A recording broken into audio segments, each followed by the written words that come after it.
দাও খোদা দাও আমায় আবার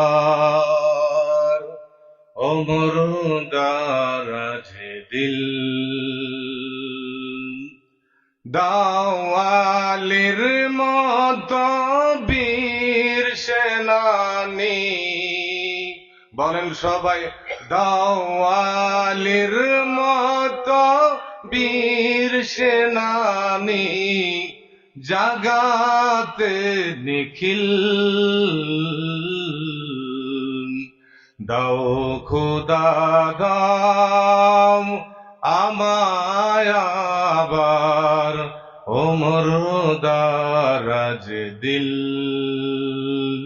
হামজাকে দাও ঘরে ঘরে জীবন দিতে অকাতরে কথা ঠিক কিনা বলেন হামজাকে দাও ঘরে ঘরে জীবন দিতে অকাতরে আবার কাবা ভাঙতে এলে আবার কাবা ভাঙতে এলে পাঠাওয়া বাবিল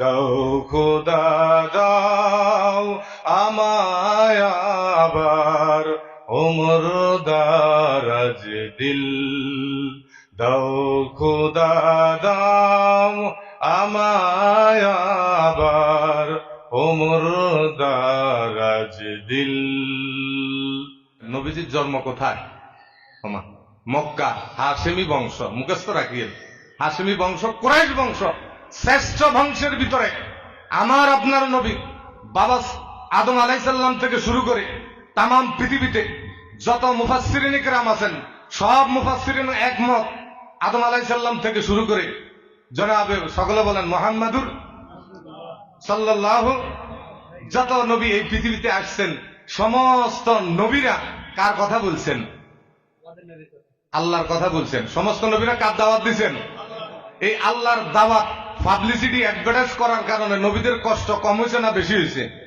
তো নবীদের দাম আল্লাহ বাড়াইছে না কমাইছে যারা নবীদের পাবলিসিটি গ্রহণ করে নাই যারা নবীজিকে কষ্ট দিছে তাদের এরকম ভাবে নাম নিশানাও নাই আবু জেহেলেরও নাই উদ্বার নাই সাহেবার নাই মুগিরার নাই ফেরাউনের নাই সাদ্দাদের নাই কানুনের নাই এরকম এই জমিনের ভিতরে যারা নবীর সাথে বেয়াদবি করছে তাদের জমিনের ভিতরে ইতিহাসের খাতার ভিতরে নাম লেখা আছে ঘৃণার চোখে দেখে বলেন কিসের চোখে বুঝলে বলিয়েন ওয়াজের মাঠ হলো একটা ক্লাস আমাদের বিভিন্ন যে ক্লাস হয় যে কিছুদিন আগে আল্লামা মিজানুর রহমান আজারি সাহেব পেকুয়ার ময়দানে যে মাহফিল করছিলেন প্লেন দিয়ে আসছিলেন 16 লক্ষের উপরে মানুষ হয়েছে বলি আল্লাহু আকবার তো উনি প্রায় সময় বলেন ওয়াজটা হলো একটা ক্লাস ওয়াজটা কি এখান থেকে কিছু নেবেন ভালো কথাগুলা এই আনসার দিবেন এই জন্য যে কথা আমি বলতেছিলাম নবীদেরকে যারা ঘৃণা করছে তাদের নাম ইতিহাসে আছে এটাকে মানুষ ভালো চোখে দেয় না খারাপ চোখে আর যারা নবীদের সাথে ভালোবাসা ছিল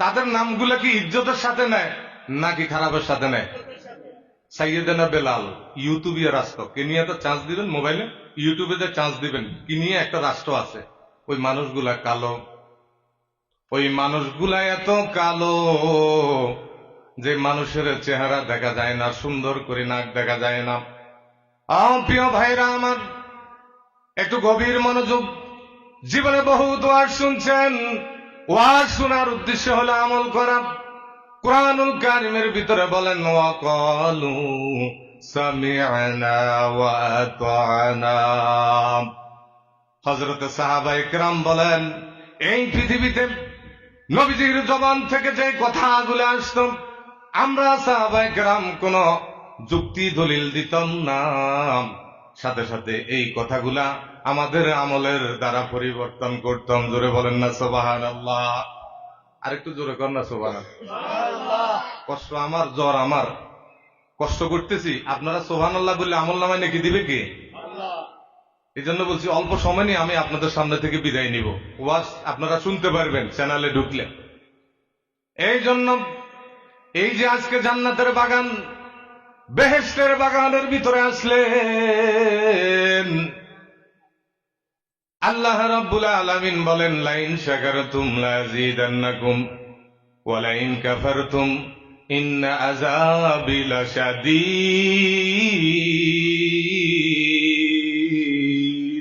আল্লাহু আকবার। এই কোরআন শরীফের মাহফিল, এই মসজিদের ভিতরে কোরআনের তেলাওয়াত করা হইল মুসলমান। আবার ওই তেলাওয়াতটা মাদ্রাসার ভিতরে বাচ্চা যখন পড়তে থাকবে, সবাই জবান খুলে পড়েন, আউযু বিল্লাহি মিনাশ শাইতানির রাজীম, বিসমিল্লাহির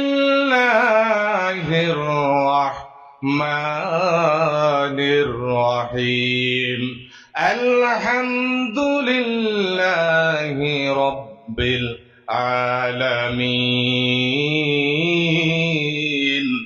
আর রহমানির রহিম। সবাই জবান খুলবেন, মালিকি ইয়াউমিদ্দিন,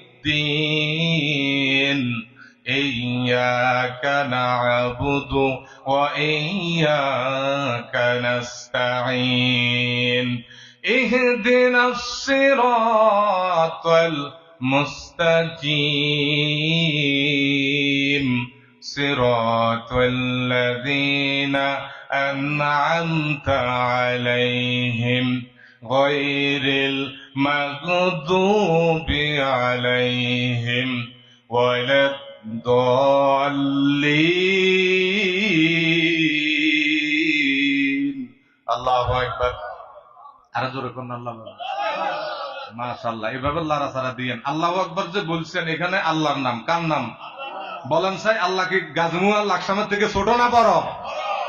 কুমিল্লা জেলা থেকে বড় না ছোট? ঢাকা থেকে বড় না ছোট? ইন্ডিয়া থেকে বড় না ছোট? আমেরিকা থেকে ছোট না বড়? 228টা রাষ্ট্র আছে এই পৃথিবীর ভিতরে, 5টা উপমহাদেশ আছে মুসলমান। ইউটিউবের ভিতরে চান্স দিলে গবেষণা করে পাবেন 227টা রাষ্ট্রের ভিতরে যতগুলা মানুষ আল্লাহ বানাইছেন, সমস্ত মানুষগুলারে কে বানাইছেন? এই জন্য আমার আল্লাহর একটা নাম আছে, আল্লাহ হলো খালেক। আল্লাহর নাম কি? খালেক মানে সৃষ্টিকর্তা। বলেন খালেক মানে কি? যদি আমরা কোরআনুল কারিমের দিকে তাকাই, যদি আমরা কোরআনকে প্রশ্ন করি, হে কোরআন, আপনি যে মানুষ বানাইছেন তার কোনো প্রমাণ আছে নাকি? সূরা আর রহমানের ভিতরে যদি আপনি তেলাওয়াত করেন, সেখানে আল্লাহকে পেয়ে যাবেন। সকলে জবান খুলে পড়েন, বিসমিল্লাহির আর রহমান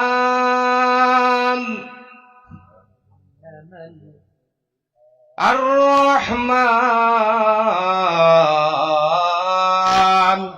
আল্লামাল কুরআন খালাকাল ইনসান আল্লামাহুল বায়ান। কোন আল্লাহু আকবার। আরো জোরে বলেন না আল্লাহু আকবার। তাহলে এই যে কোরআনুল কারীম যে আপনি পড়লেন, আমি যে কথাটা বলতেছিলাম, ও পর্দার আড়ালের মা এবং বোনেরা, একটু গভীর মনোযোগ। শীতের দিন হইতে পারে 2025 সাল বুধবার, এটা আপনার জীবনের শেষ দিন।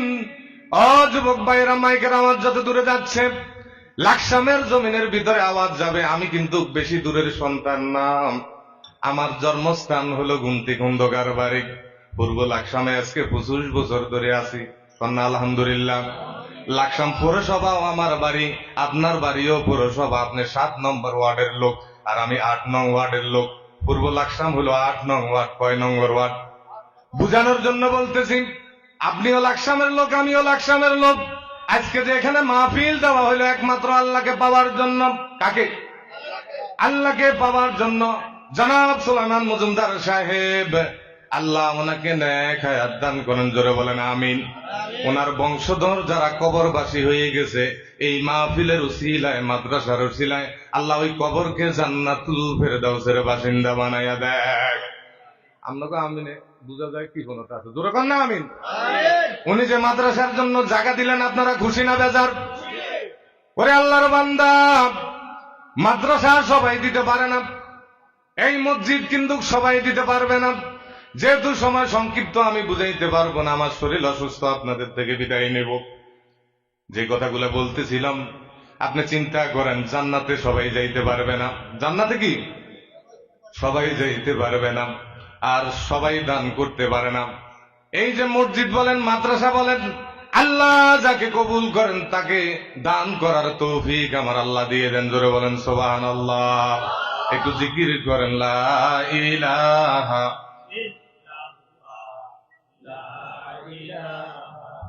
ইল্লাল্লাহ, লা ইলাহা লা ইলাহা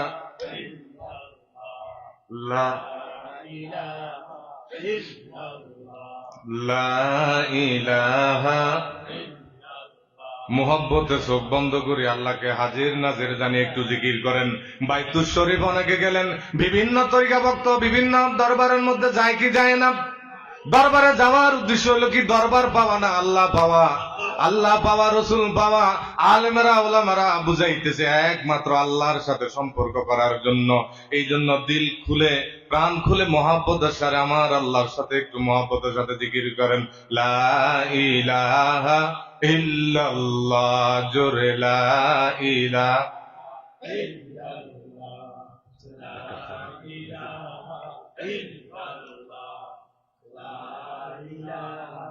ইল্লাল্লাহ, লা ইল্লাল্লাহ, লা ইলাহা লা ইলাহা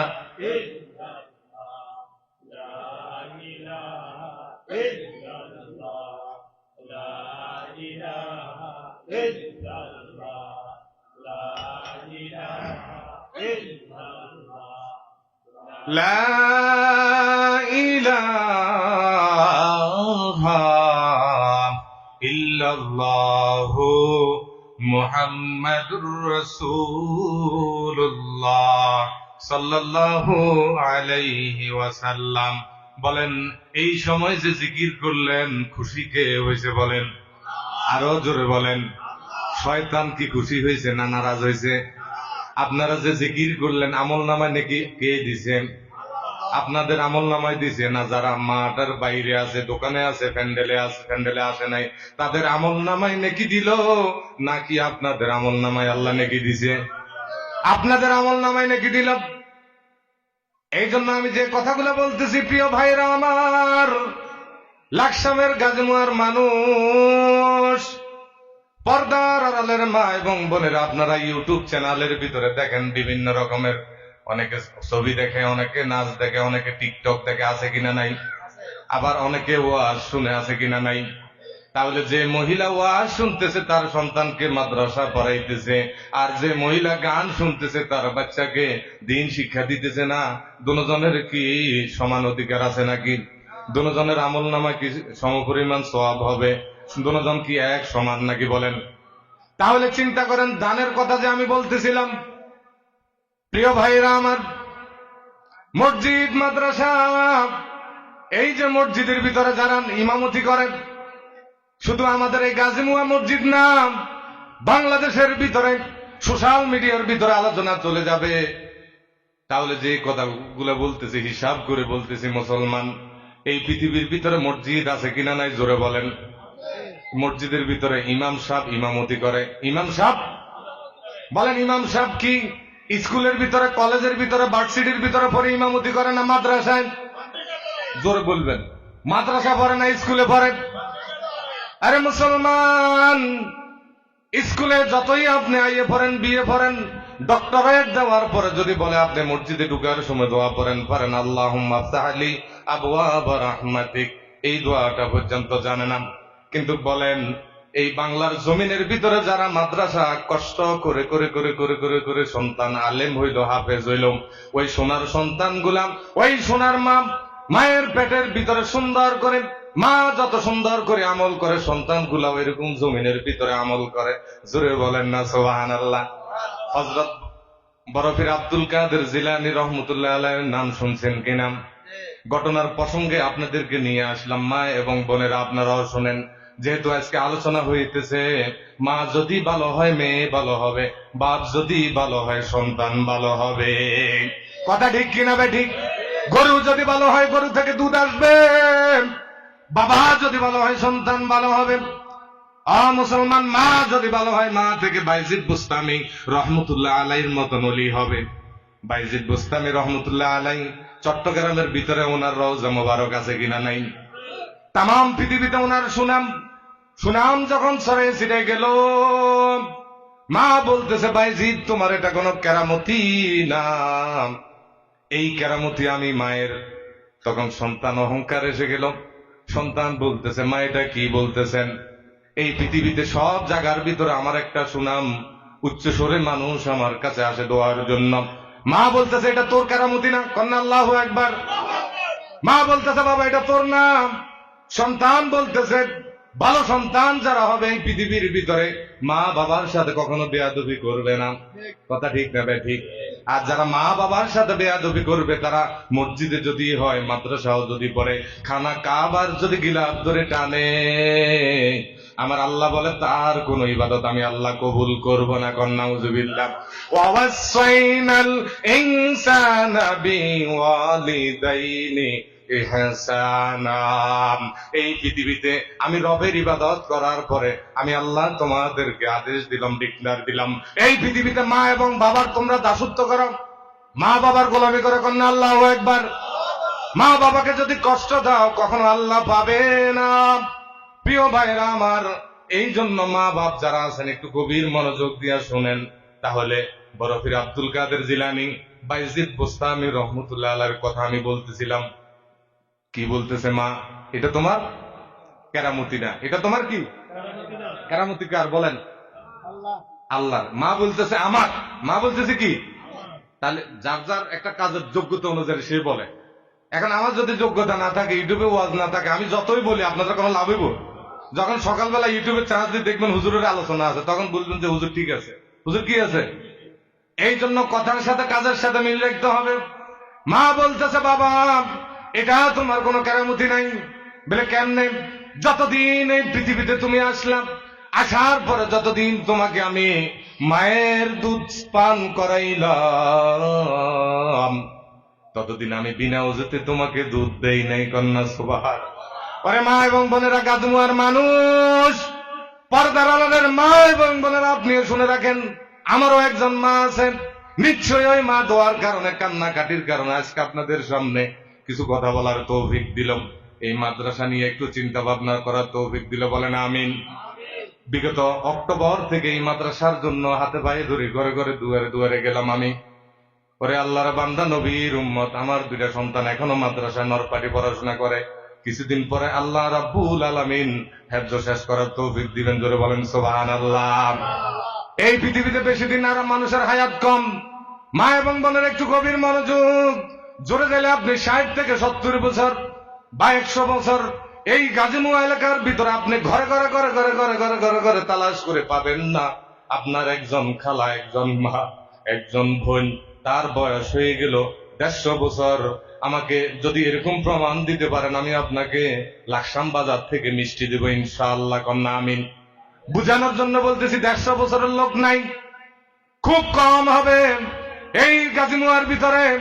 আপনি দেখবেন 150 বছরের একজন যুবক যদি 50টা এরকম ভাবে বৃদ্ধ লোককে যদি আপনি নিয়ে আসতে পারেন, আপনাকে আমি সম্মান করব। নিজের বিবেকের সাথে প্রশ্ন করেন, 150 বছর হায়াত নাই, 150 থেকে এরকম কমতে কমতে কমতে কমতে কমতে কমতে 80, 90, 100-র নিচে আসতে আসতে নবীজি বলেন 70 ওয়া 60। 60 এবং 70-এর ভিতরে কিসের এত বাহাদুরি, কিসের এত অহংকার? আমার নবীজি, যেই নবীকে না বানাইলে আসমান জমিন কোনো কিছু পয়দা করতো না, নবীজির নূরকে আল্লাহ রাব্বুল আলামিন সর্বপ্রথম আগে বানাইলেন, এরপরে সর্বশেষে আমার নবীকে দুনিয়াতে পাঠাইলেন। জোরে বলেন না সুবহানাল্লাহ। আমার নবীজির হায়াত কম না বেশি? জোরে কম না কম? আমাদের নবীজির হায়াত বেশি। কে বুঝি শুনে বলিয়েন যারা এখানে বসছেন, আমাদের নবীজির সবচেয়ে যত নবী দুনিয়াতে আসছেন সমস্ত নবীদের থেকে আমাদের নবীদের হায়াত কি কম? সমস্ত মুফাসসিরিনে কেরাম বলেন নবীজির হায়াত মাত্র 63 বছর। কত বছর? 63 বছর পাওয়া গেছে সামারাইজ করে কোরআন এবং হাদিসের সমন্বয়ে। সমস্ত মুফতি মুহাদ্দিসিন একরাম এই কথার ভিতরে একমত, নবীজি 40 বছরে নবুয়তি পাইছেন। কত বছরে? 40 বছরে নবুয়তি পাওয়ার পরে মক্কার জমিনে 10 বছর মেহনত করলেন। 10 বছর মদিনাতে 13, 10 আর 13 কত হইল? 23। এই 23 বছর জীবনের ভিতরে 26,000 বার জিবরাইল আমিন সহ শরীরের ভিতরে আসমান থেকে জমিনের মধ্যে নবীজির কাছে কুরআনুল কারীম ওহী নিয়ে আসছে। জোরে বলেন সুবহানাল্লাহ। কোন নবীর কাছে 24,000 বার ওহী আসে নাই। পর্দার আড়ালের মা এবং বোনেরা, যুবক ভাইয়েরা, একটু গভীর মনোযোগ। এই কুরআনুল কারীম আমার আল্লাহ রাব্বুল আলামিন নবীজির উপর নাজিল করলেন। জোরে বলেন না সুবহানাল্লাহ। এই নবীজি যখন দাওয়াত দেওয়া শুরু করলেন মক্কার জমিনে, দাওয়াত দেওয়ার কারণে শত্রু বাড়ল না কমল? কেমন বাড়া বাড়ল? এই যে এখানে প্রতিষ্ঠান দিলাম, সবাই কি ভালো মানুষ নাকি বলেন? কিছু খারাপও আছে, ভালো কি? আরে বলেন, এটা তো দূরের কথা, মক্কার জমিনের কথা বলতেছিলাম, কুরাইশ বংশের কথা। যেই কুরাইশকে বলা হয়েছে আল্লাহ রাব্বুল আলামিন বলেন হাশিমি বংশ, শ্রেষ্ঠ বংশ কুরাইশ বংশ। ওই কুরাইশ বংশের ভিতরে মুহাম্মাদুর রাসূলুল্লাহ সাল্লাল্লাহু আলাইহি সাল্লামকে আল্লাহ তাআলা সুবে সাদেকের সময় পাঠাইছে। জোরে বলেন সুবহানাল্লাহ। ওই নবীজি যখন দাওয়াত দেওয়া শুরু করলেন, নবীজি যখন একা একা হেরাম শরীফে নামাজ পড়তেন, কেউ তাকে বাধা দিত না। খুব গভীর মনোযোগ দিয়া শুনেন, একা একা জিকির করার কারণে নবীজিকে কেউ বাধা দিত না। নবীজিকে যখন আয়াত নাজিল করে দিলেন, ইয়া আইয়ুহাল মুদ্দাসসির কুম ফাআনজির ওয়া রাব্বাকা ফাকাব্বির, কন্না আল্লাহু আকবার। খারাপ লাগে নাকি? না, খারাপ লাগে না। অসুস্থ শরীর, আপনাদের থেকে বিদায় নিব, দেরি করব না। তাহলে আল্লাহ রাব্বুল আলামিন বলেন, ইয়া আইয়ুহাল মুদ্দাসসির কুম ফাআনজির ওয়া রাব্বাকা ফাকাব্বির। হে নবীজি, এই আসমান যিনি বানাইলেন, জমিন যিনি সৃষ্টি করলেন, তার রবের দাওয়াত আপনি মক্কার জমিনের ভিতরে, আপনি আপন লোক যারা আছে, আপনার চাচা আছে আবু জাহেল, উতবা সাহেবা আছে, এইভাবে আবু তালেবও আল্লাহর রাসূলের চাচা ছিল। হাদিসের মধ্যে মিলাইয়া দেখবেন আবু জেহেলও চাচা ছিল। হেদায়েতের মালিককে। আপন লোকগুলা শত্রুতামি শুরু করে দিলাম। কুরাইশ বংশের ভিতরে শ্রেষ্ঠ বংশ আবু তালেব ছিল কুরাইশদের সর্দার। কুরাইশদের কি সর্দার? অন্য সময় জানিয়ে নেবেন। তাহলে চিন্তা করেন, সর্দার যেহেতু আছে, যেখানে সর্দার থাকে, নেতা থাকে, ওই এলাকার ভিতরে মারামারি হয় না। আগে সর্দারকে জানায়। জোরে বলেন সুবহানাল্লাহ। এই সর্দারদের কথা কোরআনের ভিতরেও আছে, আমিরের কথাও আছে, বলেন না সুবহানাল্লাহ। আর আব্দুল্লাহর বেটা মুহাম্মদ, আমাদের নবীজি তো হলো এতিম, কন্যা সুবহানাল্লাহ। এই যে এখানে লেখা আছে বাইতুস শরফ এতিমখানা। হাই হাই রে, এতিমখানা কারে কয় জানেননি? মাদ্রাসার ওয়াজ আপনাদের সামনে অল্প একটু করে আপনাদের সামনে বলতেছি। এই যে এতিম কাকে বলে আপনারা জানি নিবেন। এই বাংলাদেশের জমিনের ভিতরে আলিয়া মাদ্রাসা বলেন, যতগুলা সরকারি মাদ্রাসা আছে, প্রতিষ্ঠান আছে, এগুলা থেকে সরকারি একটা রুলস আছে, তাদেরকে প্রত্যেক মাসে শিক্ষকতা করুক বা না করুক, তাদের একটা বেতন আছে কিনা? নাই। আরে মুসলমান, তাদের জন্য বেতন আছে। বলেন, কোন বাংলাদেশের জমিনের ভিতরে কোন একটা নুরানি মাদ্রাসা, কোন একটা কওমি মাদ্রাসা, কোন একটা এতিমখানা মাদ্রাসার একটা পার্লামেন্টের ভিতরে এই পর্যন্ত দেশ স্বাধীন হওয়ার পর থেকে 56 বছর বাড়িয়ে গেল, বলেন একটা এতিমখানা মাদ্রাসার শিক্ষকের বেতন কোন রাষ্ট্রীয়ভাবে কেউ দেয়নি? জোরে বলিয়েন। কোন ইমাম সাহেবের বেতন মসজিদে দেয়নি। আপনাকে মসজিদে আসেনি? লাকসামে মসজিদে আসেনি? বাংলাদেশে যতগুলা মসজিদ আছে, মসজিদের বেতন সমাজ থেকে নেওয়া হয়। মাদ্রাসার বেতনগুলা, অধিকাংশ বেতনগুলা ছাত্রদেরকে পড়ানো হয়। মুসলমান, তাহলে চিন্তা করেন, নবীর ঘর। আমি যে কথা বলতেছিলাম, এই মসজিদে যারা ইমামতি করে, বলেন ইমামতির ফ্যাক্টরি হলো মাদ্রাসা। ইমামতির ফ্যাক্টরি কি? মাদ্রাসা যদি ঠিক থাকে, আলেম হবে, মুফতি হবে, মুহাদ্দিস হবে, শাইখুল হাদিস হবে, বড় বড় জামানের ভিতরে সবচেয়ে বড় মুহাদ্দিসিন হবে। এই বাংলাদেশের জমিনের ভিতরে যতগুলো আলেম দেখবেন, মুফতি আরিফ বিন হাবিব বলেন, আল্লামা মামুনুল হক সাহেব বলেন, মিজানুর রহমান আজারি সাহেব বলেন, আব্দুল্লাহ আলমী সাহেব বলেন, হাফিজুর রহমান সিদ্দিকী বলেন, বাংলাদেশের ভিতরে যত কলিজার টুকরা মুফতি মুহাদ্দিস আছে, বলেন বুকের ভিতরে হাত দিয়া আপনি যেই দলিল করেন আপনার ব্যক্তিগত ব্যাপার, দল আপনি করেন, কিন্তু বলেন এরা কি মাদ্রাসায় পড়াশোনা করে আলেম হয়েছে, মুফতি হয়েছে, নাকি স্কুলে পড়ে কলেজে পড়ে মুফতি হয়েছে? বলেন। তাইলে মাদ্রাসা আমাদের বাংলাদেশের জমিনে থাকা দরকার আছে কিনা নাই? নারায়ে তাকবীর, নারায়ে রিসালাত। আয় আল্লাহ মাদ্রাসাগুলোকে কবুল করে নেন, বলেন আমিন। কারা কারা মাদ্রাসার পক্ষে একটু হাত তোলেন। আয় আল্লাহ আমরা যারা হাত তুললাম আমাদের হাতগুলোকে আল্লাহ আপনি কবুল করে নেন। আয় আল্লাহ আপনি দেখতেছেন, আপনি আমাদেরকে মাফ করে দেন। মাদ্রাসার উদ্দেশ্যে আজকে মাহফিল, আল্লাহ আপনি মাফ করে দেন। আমাদের মা বাবার গুনাহগুলিকে আল্লাহ আপনি মাফ করিয়ে দেন। জোরে বলেন আমিন। হাত নামান। এই যে মাদ্রাসা আসলেন, এটা হলো নবীর ঘর। কার ঘর? নবীর ঘর। এই জন্য বলেন, নবীজি বলেন, ক্বালান নবী সাল্লাল্লাহু আলাইহি ওয়াসাল্লাম বাল্লিগু আন্নী ওয়ালাউ আয়া।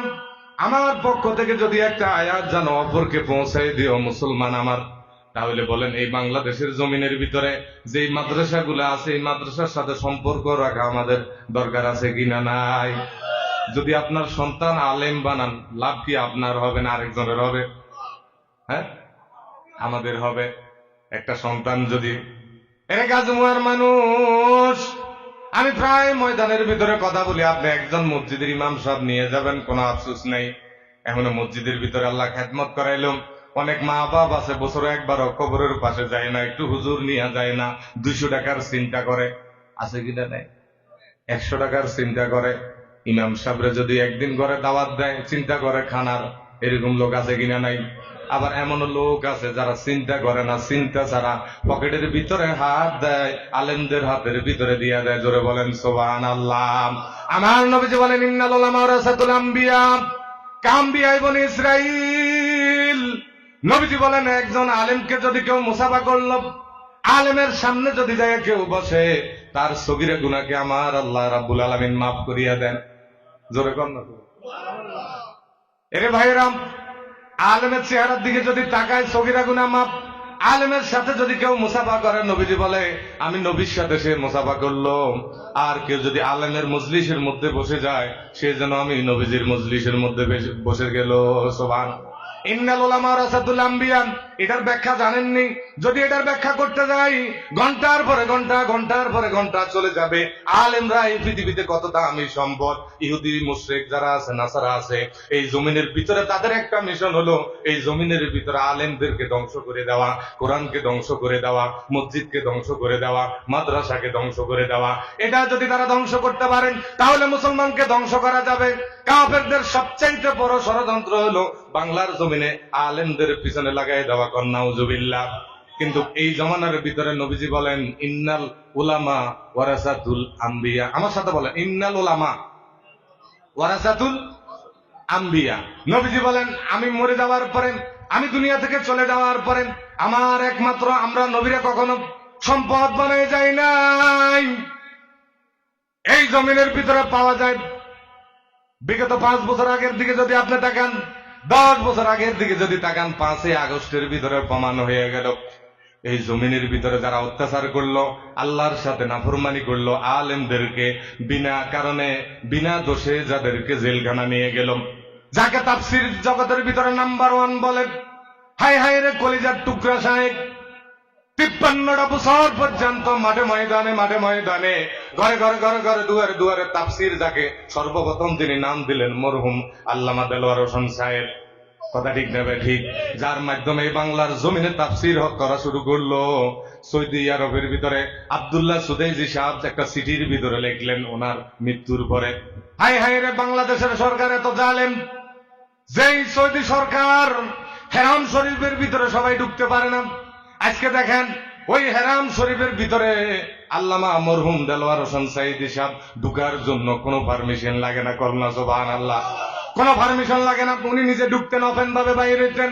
ওই লোকটা বিনা কারণে জালেমদের নির্যাতিত অবস্থায় 13টা বছর পর্যন্ত জেলখানা ছিল কি ছিল না?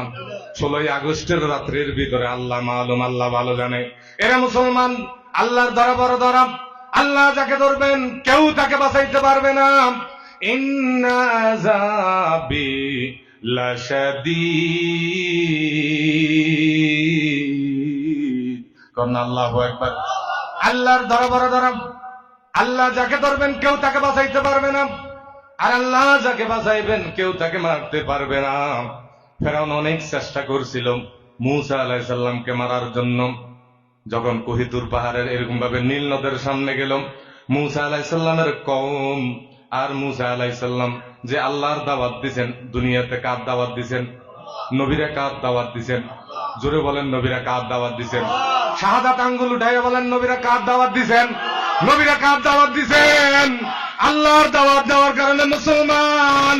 নবীদের শত্রু কম ছিল না বেশি ছিল? বেশি ছিল, কিন্তু আল্লাহর কাছে আল্লাহর শক্তির সাথে কোনো মোকাবেলা করতে পারবে না, কোনো টাক্কা দিতে পারবে না। মুসা আলাইহিস সালামের কম বলতেছে, ও পয়গম্বর মুসা আলাইহিস সালাম, আমরা তো ধরা খেয়ে গেলাম। সামনে হলো নীল নদ, পিছনে হলো ফেরাউনের লস্কর।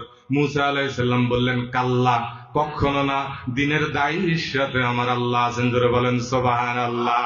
আল্লাহ রাব্বুল আলামিন বলেন, ইয়া আইয়ুহাল্লাযীনা আমানু ইন তানসুরুল্লাহা ওয়া ইয়ানসুরকুম ওয়া ইউসাব্বিত আকদামাকুম। কোন আল্লাহু আকবার।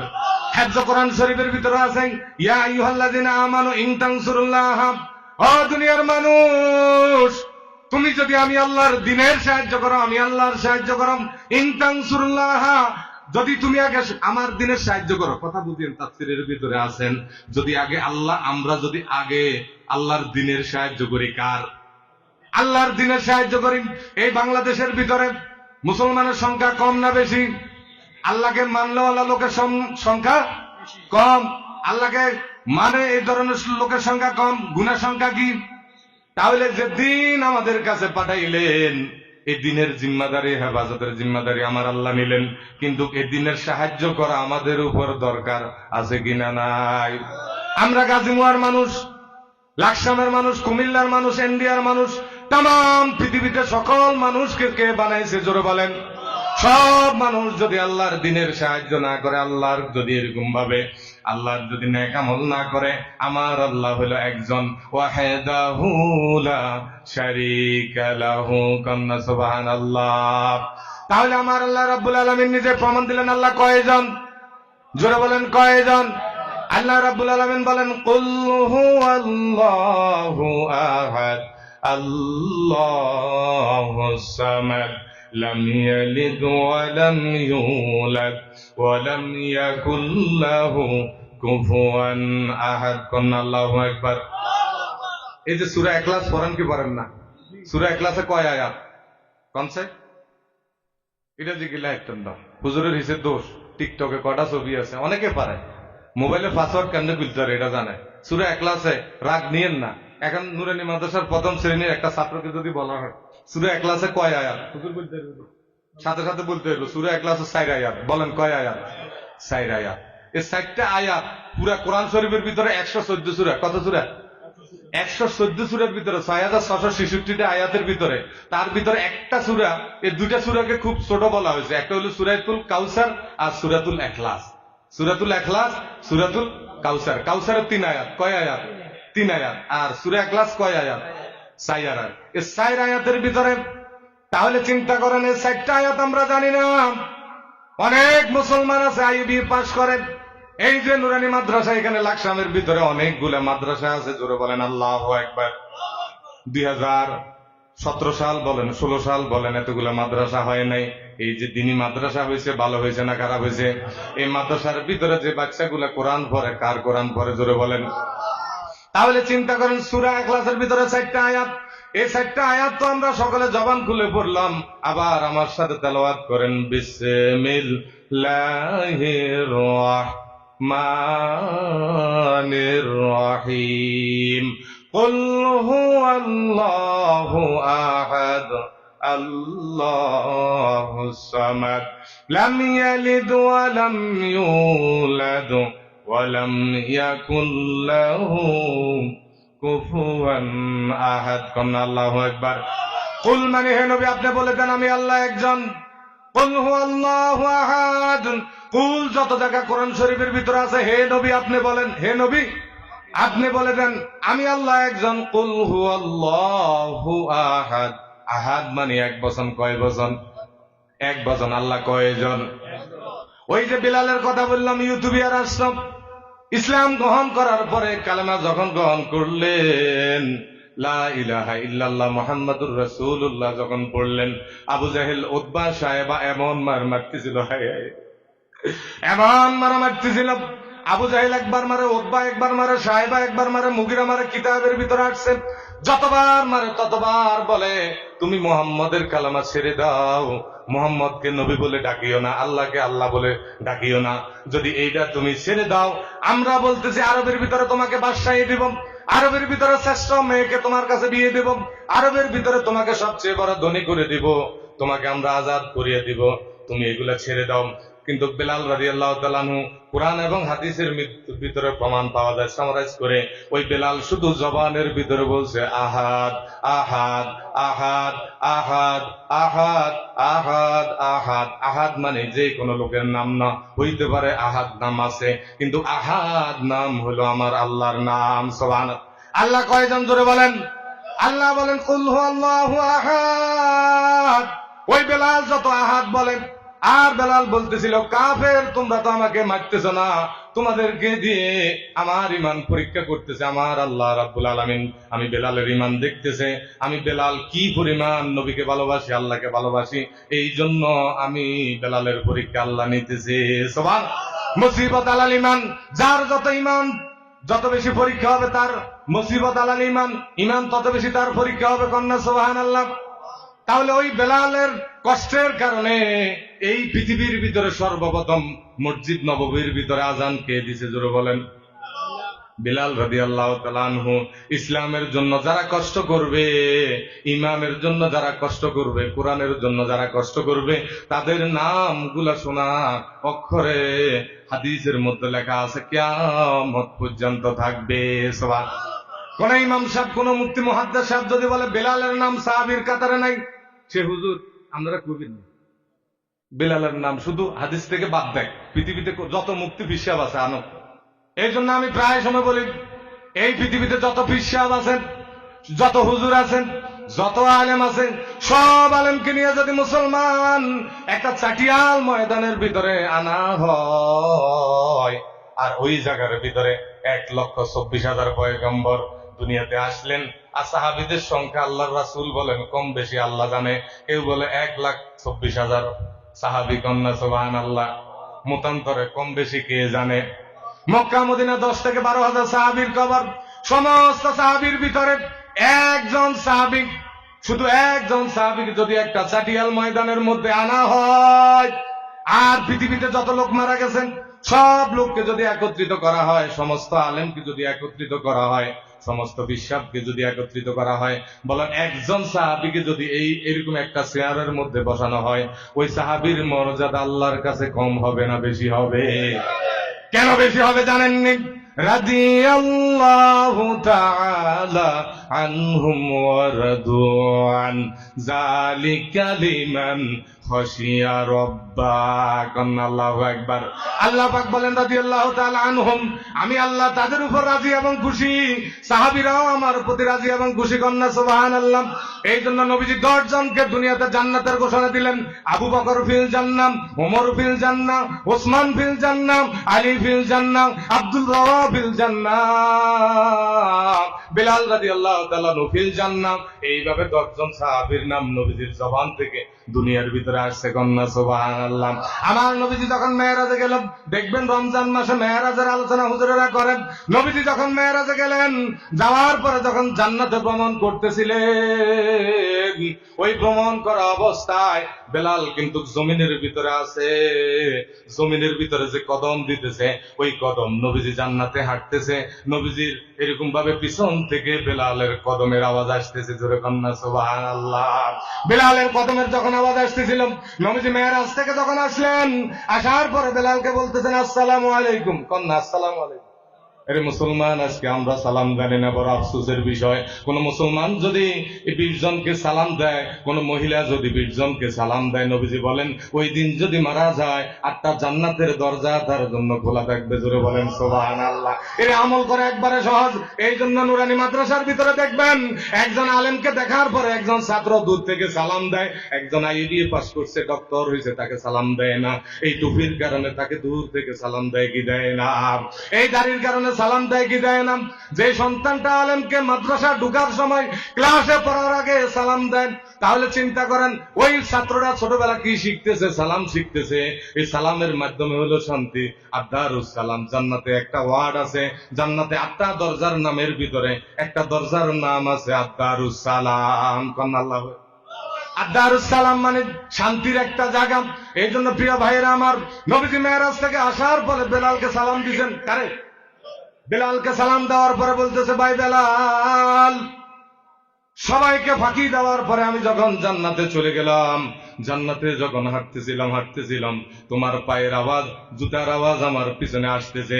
আমি নবীজি তোমাকে বলতেছি, বেলাল, তোমার জীবনের ভিতরে কোন আমল আছে আমাকে একটু আজকে বলো। সুবহানাল্লাহ। এর প্রিয় ভাইয়েরা আমার, কোন আমল আছে বলো? আজকে আমরা আমলের কথা বলি না। কার কত টাকা আছে? যদি 10 তলা বিল্ডিং থাকে, 20 তলা বিল্ডিং এর মালিককে সে খুঁজে। যদি তার 1 ঘন্টা জমি থাকে, 2 ঘন্টা জমিনের মালিক যে আছে তাকে খুঁজে। সমাজের ভিতরে যার গরু 4টা আছে, যার 10টা আছে, তার লগে তার সম্পর্ক থাকে। কিন্তু পুরা গোপাল আর দুনিয়া সিজনুল মুমিনিন ওয়া জান্নাতুল কাফিরিন। নবীজি বলেন দুনিয়া হলো মুমিনদের জন্য জেলখানা, কাফেরদের জন্য হলো জাহান্নাম। প্রিয় ভাইরা আমার, ওই ব্যক্তি বড় বুদ্ধিমান যে মৌতের আগে মৌতের সামানা তৈরি করেন। সাহাবায়ে কেরাম বলতেছেন, ইয়া রাসূলুল্লাহ, মৌতের আগে মৌতের সামানা কি? নবীজি বলেন, ঈমান এবং আমল। যে ঈমান আমল নিয়ে কবরে গেল তার সামানা ঠিক থাকবে। যে ঈমান আমল হারা হইয়া কবরে গেল সে সামানা ছাড়া চলে গেল। তাহলে চিন্তা করেন, কবরের সামানা হলো কি? ঈমান এবং, জোরে কর না, ঈমান এবং আমল। তাহলে আমলওয়ালার সাথে আমাদের সম্পর্ক রাখা দরকার আছে কিনা নাই? ঈমানওয়ালার সাথে সম্পর্ক রাখা দরকার আছে কিনা নাই? আলেমদের সাথে সম্পর্ক রাখা দরকার আছে কিনা নাই? কথা কর। মাদ্রাসার সাথে সম্পর্ক রাখা দরকার আছে কিনা নাই? সুদখোরের সাথে সম্পর্ক রাখা দরকার আছে কিনা নাই? টেন্ডারবাজির সাথে সম্পর্ক রাখা দরকার আছে কিনা নাই? যারা দেশের সম্পদ, রাষ্ট্রের সম্পদ এই জমিন থেকে আত্মসাৎ করে গেল, তাদের প্রমাণও আজকে পাওয়া যায়। মহিলারা যখন বোরকা পরে, কিন্তু দেখেন আজকে এরকম ভাবে তারাও এরকম বোরকা পরে এয়ারপোর্ট থেকে পালাইছে। কথা ঠিক না বেঠিক? এই জমিন থেকে যারা আল্লাহর সাথে বেঈমানি করবে, নবীর সাথে যারা গাদ্দারি করবে, আলেম ওলামাকে যারা কষ্ট দিবেন, এই জন্য আল্লামা মরহুম দেলোয়ার হোসেন সাইদি সাহেব বলছিলেন, ওনার ভাষণ থেকে, ওনার ক্যাসেট থেকে আমি পাইলাম, আপনারাও এই বয়ানটা আপনারা শুনছেন, যে এমন একটা সময় আসবে উন্দুরের গর্ত খুঁজে তোমরা পালাইবার কোন সুযোগ থাকবে না। কথা ঠিক না বেঠিক? তাহলে চিন্তা করেন, যেরকম পাপ করবে এরকম পাপের শাস্তি জমিনে হবে, এরপরে কবরের মধ্যে হবে। আজকে দেখেন মসজিদ মাদ্রাসা যারা, আমি রাগ করবেন না প্রিয় ভাইয়েরা আমার, মন থেকে বলতেছি, এই বাংলাদেশের জমিনের ভিতরে একটা লোক যদি আপনি প্রমাণ দেখাইতে পারেন, মসজিদে 5 ওয়াক্ত নামাজ পড়ায়, আজান দেয়, ইমামতি করে, লক্ষ লক্ষ টাকা মারি দিছে, আসেনি? একজন লোক যদি দেখাইতে পারেন, হাই হাই রে 6,000 5,000 7,000 টাকা বেতনে চাকরি করে, এরপরেও যদি জিজ্ঞেস করে হুজুর কেমন আছেন, আলহামদুলিল্লাহ, কি বলে? আলহামদুলিল্লাহ, আল্লাহ ভালো আছে। হুজুর জুতা কেন? আর খুব সুন্দর, কন্যা আলহামদুলিল্লাহ। হাই হাই রে হুজুরের ইজ্জত কেমন দেয়? ইজ্জত দেওয়ার মালিক কে? জোরে বলেন।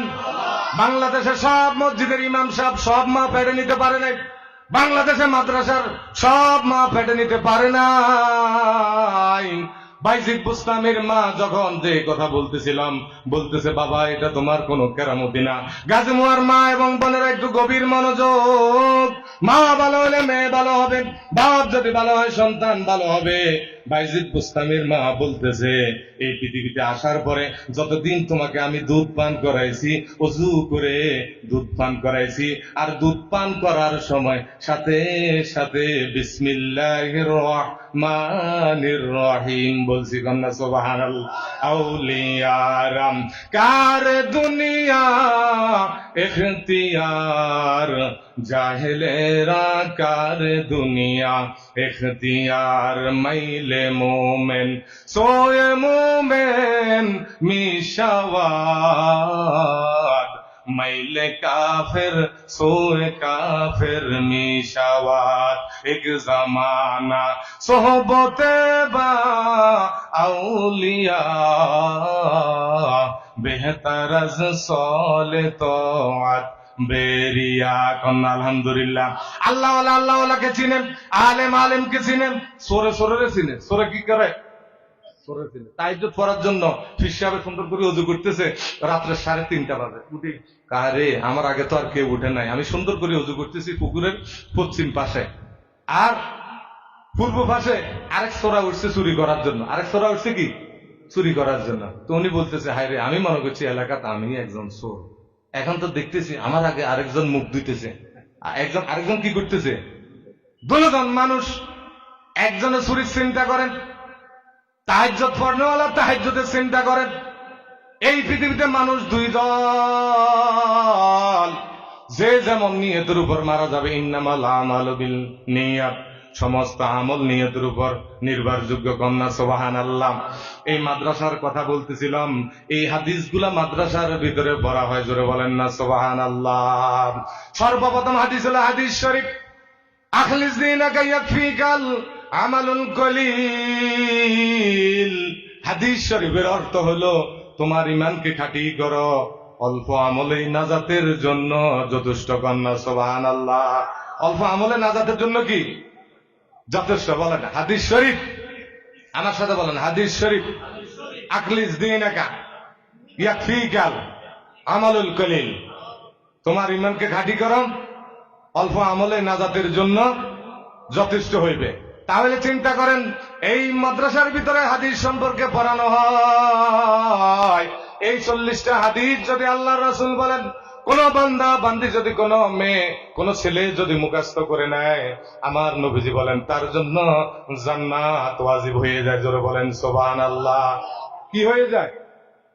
কয়টা হাদিস?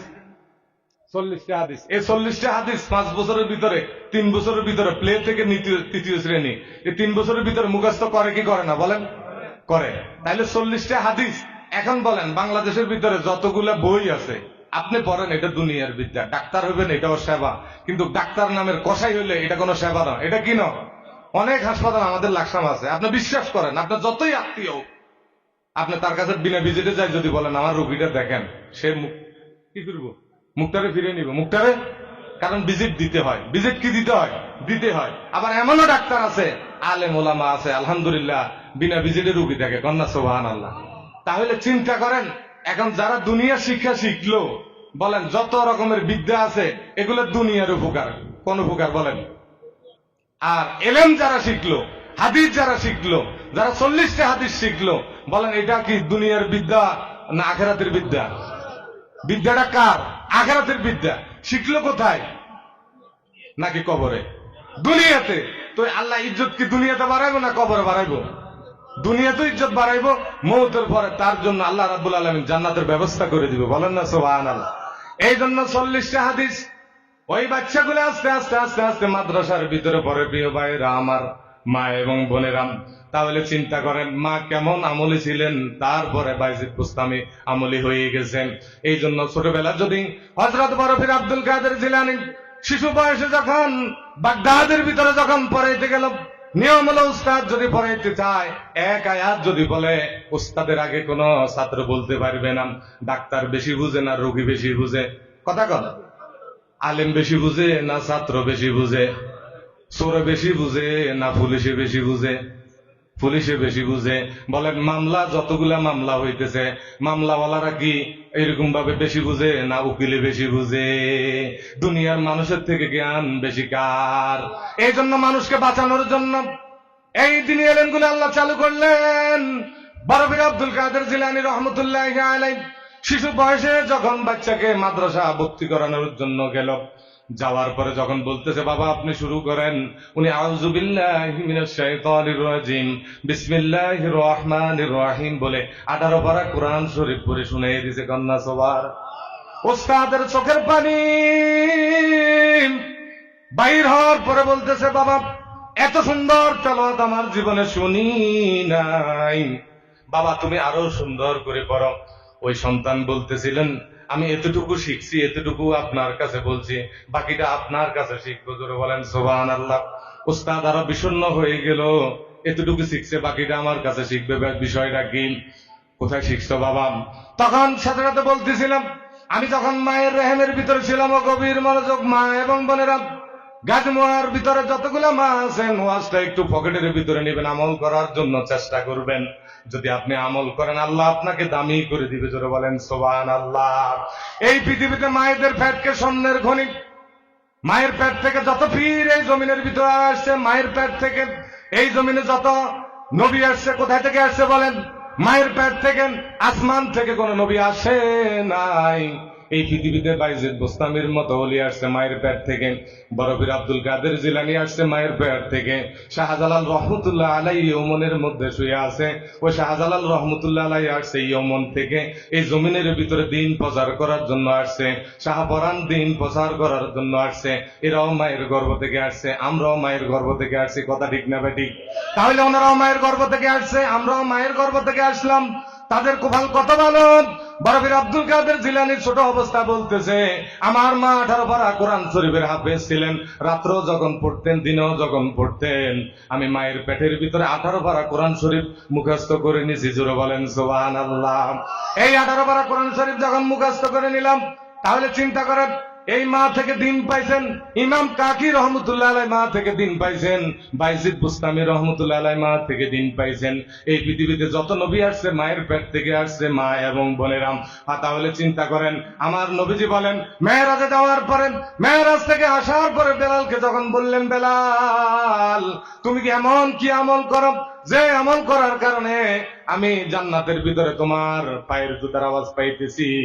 আর সাথে সাথে বেলাল বলতেছে, ইয়া রাসূলুল্লাহ, আমি ইসলাম গ্রহণ করার পরে তেমন কোন বেশি বড় আমল করি না, সাধারণ একটা আমল করি।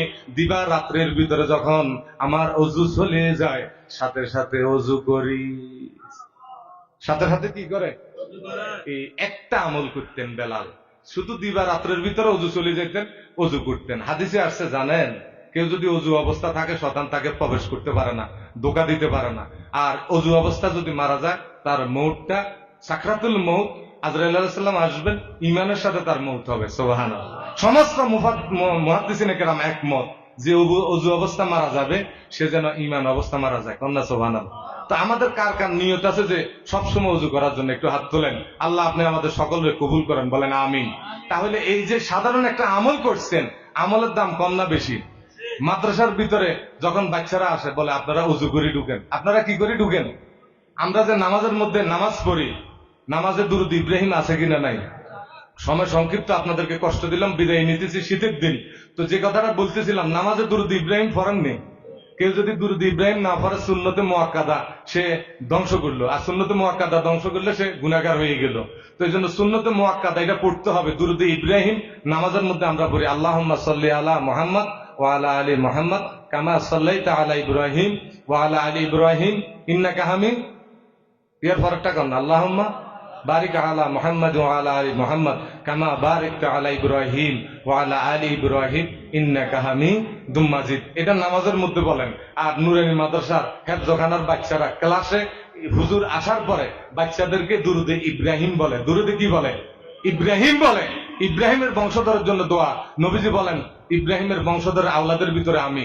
তাহলে এই যে এই আলেমরা মাদ্রাসার ভিতরে দুরূদ শরীফ পড়াইতেছে, দুরূদ শরীফের সওয়াব কম না বেশি? এই শিক্ষাটা সওয়াব কম না বেশি? আপনি কলেজে যাইছেন, ভার্সিটিতে যাইছেন, দুরূদ শরীফ পড়ায়নি? দুরূদ শরীফ পড়ায় না, রাগ নিয়েন না, কোথাও দুরূদ শরীফ পাবেন না। কিন্তু এতিমখানা বলেন, হাফেজিয়া মাদ্রাসা বলেন, নুরানি মাদ্রাসা বলেন, যতগুলো দিনী প্রতিষ্ঠান আছে ওইখানে দুরূদ ইব্রাহিম পড়ায়। এরপরে আরেকটা জিনিস পড়ায়, রব্বি জিদনি ইলমা রব্বি ইশরাহ লি সাদরি ওয়া ইয়াসসির লি আমরি ওয়াহলুল উকদাতাম মিন লিসানি ইয়াফকাহু কওলি। এই দোয়াটা পর্যন্ত পড়ায়। কন্যা সুবহানাল্লাহ। আরেকটা হাদিস নিলাম আপনাদের সামনে থেকে, যে কথাটা আমি হাদিস থেকে পড়লাম। عن أبي هريرة رضي الله تعالى عنه قال قال النبي صلى الله عليه وسلم إن لله تعالى 99 من أحصاها دخل الجنة। কন্যা সুবহানাল্লাহ। আল্লাহ রাব্বুল আলামিনের 99টা নাম আছে কিনা নাই? গুণবাচক নাম 99টা নাম আছে। নবীজি বলেন, আবু হুরায়রা থেকে হাদিসটা রাওয়াত আসছে, কেউ যদি 99টা নাম মুখস্থ করে নেয়, মান আহসাহা দাখালাল জান্নাহ, সে জান্নাতে প্রবেশ করবে। কন্যা সুবহানাল্লাহ। এই 99টা নাম প্রথম থেকে শুরু করে মাদ্রাসার ভিতরে 3য় শ্রেণী পর্যন্ত, 3য় শ্রেণী শেষ হওয়ার পরে এই নামটা মাদ্রাসার মধ্যে পড়ানো হয়। কন্যা সুবহানাল্লাহ। এই নামটা শোনার দরকার আছে কিনা নাই? আল্লাহ যত বড়, আল্লাহর নাম তত বড়। হুয়াল্লাহুল্লাযী লা ইলাহা ইল্লা হু আলিমুল গায়বি ওয়াশ শাহাদাতি হুয়ার রাহমানুর রহিম। হুয়াল্লাহুল্লাযী লা ইলাহা ইল্লা হু আল মালিকুল কুদ্দুসুস সালামুল মুমিনুল মুহাইমিনুল আজিজুল জাব্বারুল মুতাকাব্বির সুবহানাল্লাহি আম্মা ইউশরিকুন।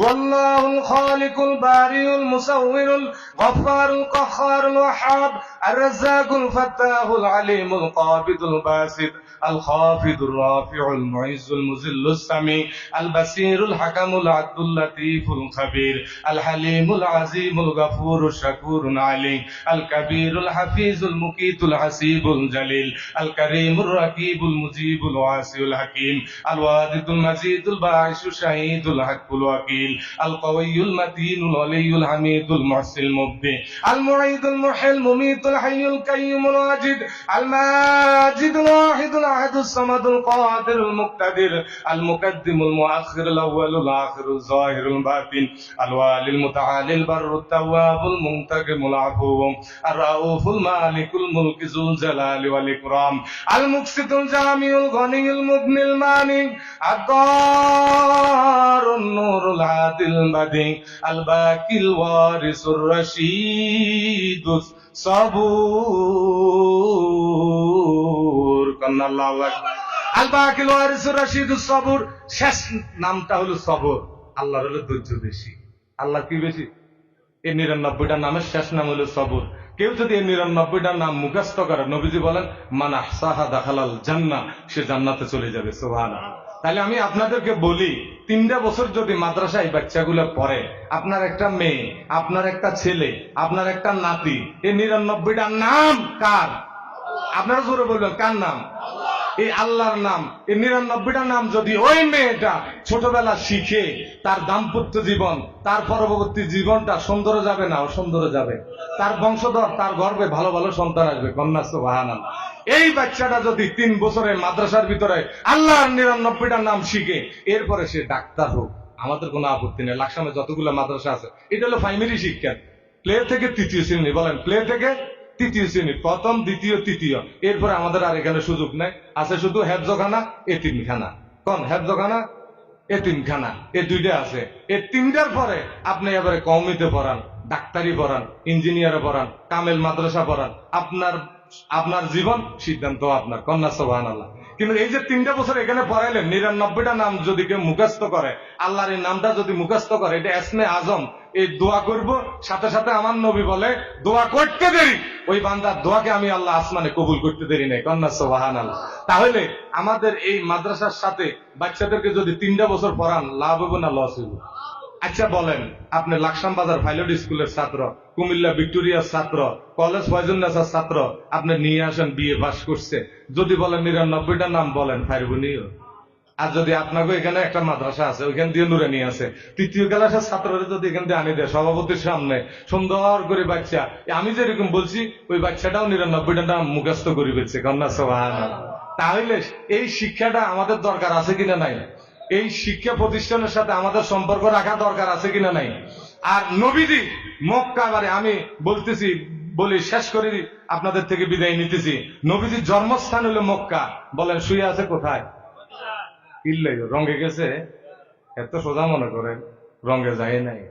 বহু কষ্টের পরে, কষ্ট করে করে করে করে করে করে মক্কার জমিনে হাতে পায়ে ধরি, শুধু বলছে আল্লাহরে মানো, আমি নবীকে তোমরা মানো, গাছের পূজা ছাড়ো, মাছের পূজা ছাড়ো, শিরক বিদআত ছাড়ো, আমাকে মানো। অপরাধ এটা। অপরাধ কি? এইটাই, অন্য কোনো অপরাধ নাই।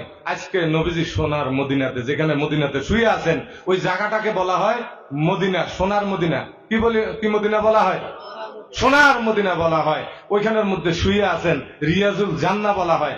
আজকে যে নবীজি যেখানে শুয়ে আছেন, মক্কার মানুষগুলা আফসোস করে, আমরা নবীকে কদর করতে পারি না। বলেন, আমরা নবীকে কি কদর করতে পারি না? কিন্তু কুরাইশ বংশে কিন্তু আল্লাহ নবীজিকে পাঠাইছে।